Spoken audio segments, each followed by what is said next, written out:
যান, ভেতরে যান। কিরে, এখানেই থাকবি নাকি?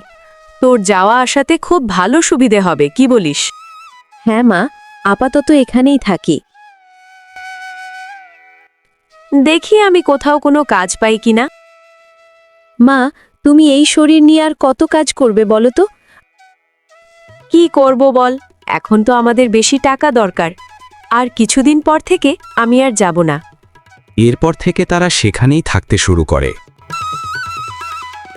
দিদি, আপনার মেয়েকে বিয়ে দেবেন? আমার হাতে একটা ভালো ছেলে আছে। হ্যাঁ, বিয়ে তো দিতে হবে। ভালো ছেলে আছে? আরে আছে বলেই তো বলছি তোমায়। ঠিক আছে, তাহলে কালই একটা ছেলের পরিবার নিয়ে যাব তোমার বাড়ি। কেমন? এখন চলি তবে। আমার বিয়ে হয়ে গেলে তুমি তখন কি করবে? বন্ধুরা, চ্যানেলটি সাবস্ক্রাইব করে পাশে থাকুন। ভিডিওটি ভালো লাগলে লাইক ও শেয়ার করুন, আর পরের পার্ট দেখতে চাইলে কমেন্ট করে জানান।